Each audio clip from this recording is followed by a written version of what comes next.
Welcome to Don't Retire, Graduate, the podcast that asks you what you want to be when you grow up so you can graduate into retirement with a purpose and a passion. I'm your host and valedictorian, Eric Brotman, and after nearly 200 episodes and a year-long hiatus, Don't Retire, Graduate is back for Season 6. We'll be bringing you interviews with amazing guests every other Thursday, and on alternating weeks, we're hosting a new segment called Diary of a Financial Advisor, which we know you'll all enjoy. So please subscribe and check out our new episodes every Thursday. Today, I'm pleased to be joined by Nick Aufenkamp. Nick is a real estate agent gone rogue. After helping over 100 clients close on over $100 million of real estate, he's now teaching home buyers how to purchase a home without the need to hire a buyer's agent or something to that effect. So says the bio. Nick, welcome to Don't Retire, Graduate. Hey, Eric, thank you so much for having me on. It's an honor to be here. Well, we're going to have some fun today because I know everyone can do almost anything for themselves. You can change your own tire. You can probably do your own root canal if you want. But I've bought 3 homes in my life. I consider myself reasonably savvy, and I've never done it on my own. I've always used an agent, for better or for worse. And you're going to tell us why it's for worse, I guess. But first, tell us how you got into the real estate business and sort of how you went rogue. Yes, that is a fantastic question. And just to clarify, as much as I love being the DIY guy, I do not advise anybody try their own root canal. So I do have some limits as to my DIY push. Enough. But I got into real estate a little bit less traditional path than most. I was in pastoral ministry and was looking for a way to make a bit of extra money. And so started to get into real estate investing and had a friend of mine who was a realtor, great guy. And as I started buying properties, I kept looking at these closing statements though and seeing just how much he was making on each deal, $12,000, $14,000, $17,000 on some of these transactions. And so I was like, man, if I'm going to get serious about this, I should really learn how to represent myself and reduce transaction costs. But at that point, I didn't realize that there was even a category for self-representation. And so I was like, well, I guess I need to get my real estate license. And this was all around the time of the world shutting down with COVID. And so my family and I made a big transition. We moved from Minnesota back to my hometown in the Portland metro, Portland, Oregon side. And so I got my real estate license, started working for a home builder, local home builder. And that was a unique experience because while I was learning about homes, still doing some real estate investing, most of the home buyers that I worked with in the new construction industry were self-represented buyers. They didn't have their own buyer agent. And so my exposure to the industry was, okay, I'm learning to buy properties myself. I'm helping people on the other end of the deal buy property, new construction without an agent. And then about a year and a half ago, I went out on my own to just do my own real estate business, helping people buy and sell. And the more that I was helping my buy-side clients, the more I realized these are highly competent people. A lot of them are CEOs or doctors. They have a ton of competence and skill. They just don't have the specific education about the deal, transaction flow of a real estate deal. And if they did, I think they could handle this whole process themselves. So I talked with one of my friends that was about ready to purchase a home and asked him and his wife if they would want to be my guinea pig on this DIY journey. And they said, whoa, we could save, they're buying a little over $1 million home. They said, whoa, we could save over $30,000 in buyer agent commissions. It's like, yeah, you could. And so that was a pretty easy sell for them. And I really then got to experiment with this kind of third way of helping people buy a home where they're not completely on their own, but they truly are self-represented. So that might be a long, windy road, but that's how we got here. So you were talking about buying DIY. You were not talking about selling DIY. Is that true, or are you suggesting that also? You're just suggesting the buy side. Okay, that makes sense. Got it. I am. Yep. So I've always had a problem with buyer's agency. And I learned this at a young age when I bought my first home. And every time I've bought a home, it strikes me that if you're hiring a buyer's agent, you're hiring someone to represent your best interests. And what that means is you want them to help you get the best deal on a terrific house, and to make sure that whatever you're buying is, number one, up to snuff and passes all the inspections and such, but also that you're getting a fair, if not terrific, deal on the house. The problem is the buyer's agent makes more money if you get a worse deal. That Right. strikes me as inherently a conflict. I get it on the seller side. The more the seller can Yep. get you in terms of the deal, the more money they make. I'm okay with that. Mhm. But on the buyer side, they really get paid more if you do the transaction sooner without negotiating it, and you pay more than you should. And that just strikes me as a problem. So if you're solving that problem, I can't wait to learn more about the Homebuyer Academy. Tell me more.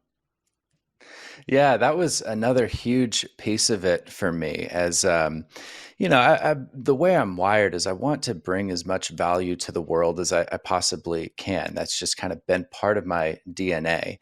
And the fact is I was closing more and more of these buy side transactions, just thinking about the amount of money I'm making on each deal relative to the amount of value that I'm bringing. And honestly, it was pretty rare that I was saving more people more money than the amount that I was walking away from or away with at the end of each day. And that was starting to grate on me. And then as I looked at the industry on the whole, you've put your finger exactly on it. There is a complete misalignment of incentive structure between a buyer's agent and the buyer client. Because it's, yes, as you said, the more that a buyer spends on a commission-based arrangement, the more the buyer's agent is going to make. And the quicker that a buyer's agent can get their client to purchase a home, the quicker that buyer's agent gets paid. And so you're putting the buyer's agent in a very awkward position where, to look out for the best interests of their client, they are typically having to do what is in their worst interest personally.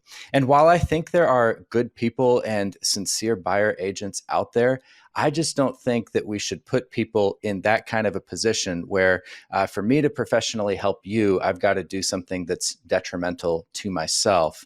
At least we shouldn't have a system that's designed that way, that just expects every player to be extremely altruistic. And so I have wanted to, this DIY Homebuyer Academy is a way of saying, okay, how can we reimagine this process to make it more financially efficient and to align the incentive structures between the one who's helping you buy a home and your ultimate goals, which is, like you said, to get the very best deal possible. So I'm enjoying looking at your at part of your website. You look very uncomfortable in that photo, actually.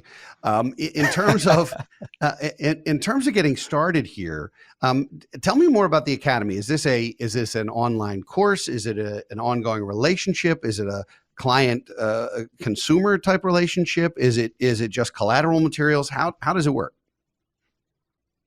Yeah, great question. So it's a community, a course, and one-on-one coaching. And the community and the course aspects of that, at least right now, those are entirely free.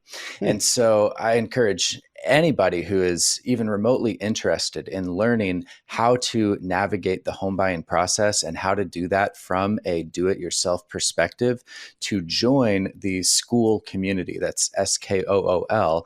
You can join the school community for DIY Homebuyer, and there you'll get to connect with myself and others that are actively going through the home buying process as DIY buyers. We do occasional live calls. I answer questions that are in the comments that anybody has. There's a classroom with a free course that covers all the essentials of the home buying process with a bunch of downloadable materials. It's a ton of value that's absolutely free. And the reason that I'm giving it all away is because, one, I realize that right now everybody has a course, and there's a lot of people on the internet who's not worth their salt when it comes to education. And especially when we're talking about one of the largest financial decisions that somebody's going to make, a new model for home buying, I want to to kind of tear down the wall to just say, hey, here's who I am, and let me give away as much as I possibly can to you so that you can understand this process. So that's the community and the course piece. Now, the reality is every single transaction is unique. You've got unique individuals on the sell side, unique individuals on the buy side. And so any course is at most going to be able to give you like 85% of the transaction. But there's going to be that last 15% where some folks are going to say, hey, I am convinced that I want to do it DIY, but I am not convinced that I want to just go at this based upon a course and hopefully somebody answers my question in the community on time. And so for those folks, I do offer one-on-one coaching, and that is a paid service. It's a monthly service, so that again, what you're compensating me is not tied to your outcomes in terms of commission-based percentage. It's also something that is going to be a fraction of the cost of a typical buyer's agent. But that's a package that we just put together based upon your unique situation and needs. So you mentioned that this is sometimes the largest financial transaction in someone's life. And I think that's true. In fact, a lot of balance sheets you see for families, the biggest asset is their home. Are you working primarily with folks who are going to make this a primary or secondary residence for themselves, or primarily with folks who are looking to do this for investment purposes, or is there a good blend? Because it's a totally different animal if you're going to live in it than if you're going to try and create either rental income or resale value. So who is your typical attendee of this academy? Yeah. In initially building it, my thought was, well, this is going to have the most value to people who are investors. But funny enough, the majority of the clients that I've worked with so far have been folks that are buying primary residences. And they're folks that have had bad experiences with buyer's agents in the past where they got burned. They had hoped that the buyer's agent was going to be looking out for their best interests. And in hindsight, they were left wanting in that department. Or they're people that, again, like I've worked with a couple of doctors now that they're just like, if somebody just gave me a little bit of guidance here, I should be able to figure this out. And they just prefer being able to be the one who is responsible entirely for this big decision. I've kind of used the comparison before of it's the difference between hiring a buyer's agent. Buyer's agents will hate me for saying this, but hiring a buyer's agent is kind of like calling for an Uber, where you get to set the destination of where you want to go, but you're not the one behind the wheel. And so you are putting a lot of trust in the hands of somebody else versus DIY Homebuyer Academy model, which is, hey, you stay in the driver's seat, but I'll be your GPS system, giving you guidance, helping you detour when we run into roadblocks, but I'm not taking the autonomy out of your hands. And there's a lot of people that when it comes to the biggest decision of their life, financially perhaps, they don't want to hand over that control. I know there are some married couples out there who are thinking, there's no way I'm letting my husband or wife do this themselves. If for no other reason than they're thinking, I want someone to blame, or I want my wife to have someone to blame if this goes wrong other than me. I mean, I'm sure there's some of that happening out there, not to cast any aspersions on my own home, but that is certainly a possibility. There's also other people involved in the real estate transaction. So for people who've never bought a home, or for people who've bought one or two, it's not just the realtor. And of course, you have the buy side and the sell side realtor potentially. You have the buyer and the seller as families or property owners or what have you. But you also potentially have mortgage lenders, which means banks or financial institutions. You might have, you certainly have a title company where someone who's handling the transfers and all the taxation and all the legalities of it.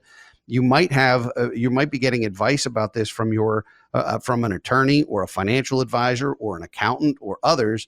So this could really be a large boardroom of humans, and you're talking about eliminating one of them and still saving a fair amount of money in the process. What's the downside? Other than my wife saying this is my fault? What is the real downside of DIY in your opinion? Yeah, fantastic question, because you're right. There are a tremendous number of parties in a real estate transaction, a lot of eyes on these things.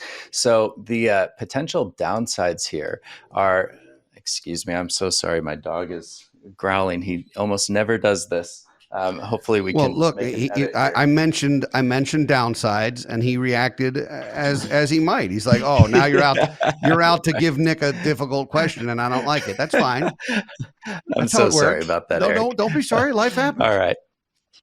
Yes. So the downsides, the potential downsides of doing it yourself are that you are taking on more responsibility yourself. There is going to be a higher commitment of time. Now, I don't think it's tremendously higher amount of time, but you are going to be the one who's doing all of your property research. You're going to be the one who is making the phone calls to the listing agent or to the seller. You're the one who's doing the back and forth and negotiations, showing up for appraisals or home inspections. And at the end of the day, you're the one that is responsible for what you've signed and for the decisions that you make throughout the process. Now, I'm here to give you guidance, especially as your coach, to help you with negotiation strategy, to help you with putting together comparative market analysis. But at the end of the day, you are the one that has the responsibility for those things. So that's one potential downside. Now, some people are saying, yeah, I want that. And I've got a little bit of extra time. It's worth it to me I would be attending all those things anyway. That's fine. The other downside is that this model is new, and the real estate industry is extremely resistant to change. And that's one of the most unfortunate things that I have seen, is that a lot of self-representing DIY home buyers, they've been met with resistance by listing agents, because listing agents often also serve as buyer's agents, and they stand to lose business if DIY home buying becomes more of the norm. And so that's definitely something that I feel like I'm playing both a educator role as well as a consumer advocacy role to help make a legitimate pathway that's widely recognized for self-representing buyers. The real estate industry has had a very interesting monopoly on this process for a very long time. So to your point, I can appreciate why they're not excited to lose potentially half of the revenue from a transaction, which you're right. I mean, somebody who's a seller's agent on Tuesday might be a buyer's agent for somebody else on Wednesday, or even the same afternoon. So that makes sense to me. Um, there are significant associations and lobbying groups, and whether it's the home builders associations or whether it's the realtors and all of the different the different lobbying groups. Is there a group of advocates for the DIY space, or is it still kind of the Wild West here? It really is the Wild West here. I think that there are going to be more and more of these advocacy groups that are popping up, especially in light of the recent lawsuit and subsequent settlement against the National Association of Realtors, which I believe gets approved here in November 2024. So there's a lot more attention that's being turned towards consumer protection within transacting real estate. I think that that's a really good thing. And I think that with how much skepticism there is out there about, hey, can I really trust my agent? What sort of protections are in place? Who's got oversight on the real estate industry? Those questions, I think, are going to lead to a lot of positive change within the industry over the coming years. But unfortunately, we are sort of, I believe, in the infancy of that. That there's been a lot of gatekeeping, there hasn't been a lot of transparency, and so we're just starting to see some really positive changes on those fronts. And some of the real estate brokerages are now calling themselves what they're calling themselves discount brokerages. They're working for less than the traditional. I'm sure they were met with terrible resistance too. There are probably some Yeah. highly compensated real estate firms who say don't work with those folks because they're undercutting us and so forth. And so it's a little bit territorial. Are you seeing that within the real estate community as well? I mean, So many realtors, to me, it's like 10% of the realtors do 90% of the business, and the other 90% of realtors sell a house a year. Is that my Right. imagination, or is that true? No, you're absolutely right. It is really crazy, like how thin it is up at the top. How it's such a small percentage of agents that are making insane money because of the volume of transactions that they're doing.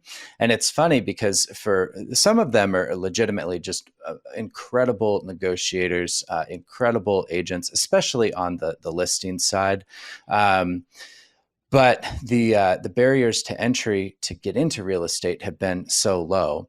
In the past, with buyer agent commissions, the buyer's agent never had to negotiate commissions. It was just a given that the seller was going to be paying some percentage, and so you had a lot of folks that got into the industry because they're like, "Hey, even if I just sell one or two homes a year, 3% of $700,000, that's $21,000. That's worth it to me to get licensed if I've got a niece or nephew that's going to be buying a home sometime in the next year or so. I can be the friends and family agent." And so there wasn't really high expectations, and it was like you could be a part-time agent, essentially making the same amount as a top performing agent per transaction. So that has led to, I think, a glut of folks coming in. That the top performing agents, their business, some of it's selling homes, but really it's lead generation. Yeah. That's the business that they're in, is getting leads and getting new clients to work with. And so the number of sellers and buyers that talk about as soon as they sign the agreement with their agent, kind of getting ghosted by them, it's alarming, the number of times that happens. And I do see a lot of new models popping up. It's funny, like even the idea of a discount broker is a bit disparaging and speaks to the issues within the industry, because they say that all commissions are supposed to be negotiable, and that this industry is built to have competition, and that competition is supposed to serve the consumer. But then we've got traditional agents that label anybody new that comes to town as the discount broker that isn't going to give you the full services that a traditional agent would, and they disparage them and kind of outcast them that way. We saw that happen especially with Redfin early on. Redfin's really the only one that's been able to kind of push through a lot of that noise. So hopefully more models will pop up, flat fee models, hourly models, but it's like you said, it's kind of the Wild West right now. Well, I've read some of your stuff, Nick, and I saw the rock star realtors versus the door holders, and I love that. Though it's not the kindest thing to call somebody a door holder necessarily, but I get it. I mean, especially since most of the time I feel like the consumer is the one who says, "Oh, I found this house online, or I saw it in my neighborhood, or whatever. I want to go check it out," and all they're really doing is getting a guided tour. So I feel you. I sort of get that. Tell me, let's talk a little bit about the title process, because that to me is the scary part, not the buying and selling and the negotiating. I mean, heck, I'm a financial guy. I can do that. But the title work is where you sit down at a table, usually at the last second. Money is being wired somewhere, sometimes a lot of money, and you're signing your name 78 times on things you have no shot at reading. And if you read them, you're not going to understand them. And if you read them and understand them, you're not going to remember them anyway. Like, what is wrong with that process? Is this just, and maybe we can beat on some lawyers for a little bit together, but is this just over lawyering where everything is disclosed, but then nothing is useful because it's a phone book full of forms? Right. I mean, I do think that is a huge part of the problem. We kind of live in a society that's been over lawyered in so many ways. You think of the terms and conditions that you're given anytime you sign up for a new service online, and you can't scroll through that thing quickly enough before hitting accept and agree. And unfortunately, the title process. You don't read those entirely? I'm the Shoot, only I'm one giving myself away. I'm the only one who reads that every time Apple does something. Oh, silly me. You're right. You just nod, smile, and accept, and now they own your house. I mean, it's unbelievable. But all right, I didn't mean to interrupt you, but it was a great analogy. No, I love it. Yeah. Yeah, it's So I do think that that's a part of it. But that's one thing when you're accepting terms and conditions on a service that's $7 a month. That's a whole different thing when you're spending $700,000 plus on a home, and you do want to be really aware of what it is that you're signing. I think that title companies and a lot of those documents tend to be loan documents, origination kind of things, stuff that's required by the lender. Title companies and loan officers, I think, are trying to do a better job at getting those documents out earlier for folks to be able to review prior to signing. But there's a couple of things. It's a little bit ironic that we talk about these things being over lawyered, and then one of my recommendations is you can hire a real estate attorney to be in the room with you at closing to help you review anything, and again, it feels like, well, that's incredibly self-serving to the whole lawyer industry. But frankly, a real estate attorney is going to be able to look out for your interests in that situation a lot better than most real estate agents are. Real estate agents don't have a legal background. Yeah, they're going to be more familiar with those documents, but they actually can't give legal advice outside of a very limited purview of the purchase and sale agreement. And so the agent doesn't serve a whole lot of value other than just kind of giving you the smile and thumbs up like, yep, this is normal. Or, hey, maybe we should pause here and then call in the big boys to look at these numbers. So you kind of cut that out by just having a real estate attorney. Otherwise, you can, as awkward as it feels, go slow, ask the title agent questions. They're a third party to the transaction. They don't have any stake one way or the other. And so they'll explain things to the best of their ability. And if there's anything that feels fishy or off, to just hit pause on the whole thing until you get the clarity that you need. I think people can feel pressured in those moments. It's exciting, it's emotional, but it is well worth just taking your time on those and not rushing through signing. Well, I think the pressure is enormous. If you've already sold your home and you're settling on a house and getting the keys that day and you have to put something on hold, the stress there, now you feel homeless for a period of time. In addition, you say the title company doesn't have an axe to grind one way or the other. They don't have a side, but their only incentive is that the deal get done. So they want to grease the skids one way or the other. And then while we're putting buyer's agents under the bus, and we're going to have no friends left after this, by the way, but while we're doing that, how about the lenders? The lenders who are not in a position to tell you how much house you should consider. That's for the financial advisors. They're going to tell you how much you can qualify for, which is pushing the envelope just as far as they can so that they get paid the most possible. So now your buyer's agent's going to find you the worst deal on the biggest house they can get you in based on what the mortgage company can qualify you for, and you just paid extra for everything without having any real advocacy for yourself. All right, I'm off my soapbox. I did go all Joe Rogan today, and I feel bad, but Nick, I don't know how to thank you for this. I am going to make sure that folks know how to check out your information, but I can't let you off the show and off the hook without asking a fundamental question, which is, what do you want to be when you grow up?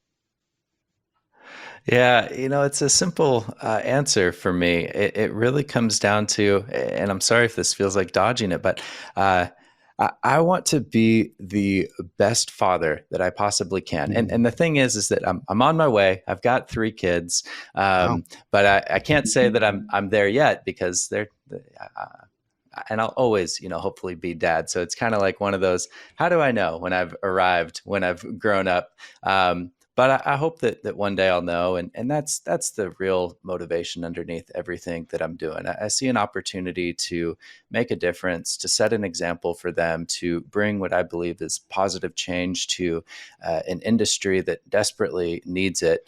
And it's a big thing to tackle. And that's exactly the message that I want to send to my kids of, hey, when you see problems in the world, when you see things that don't feel right to you, you have the autonomy and the power, and to a degree, to whatever degree you're capable, a responsibility to go forward and make a change. And I believe that value comes back around to us, and that in what I'm building here, that it'll provide well to set my kids up for their futures too. So that that's what it really boils down to for me. It's just when I grow up, when I'm looking back at the end of my days, I hope that I've done an amazing job as a dad.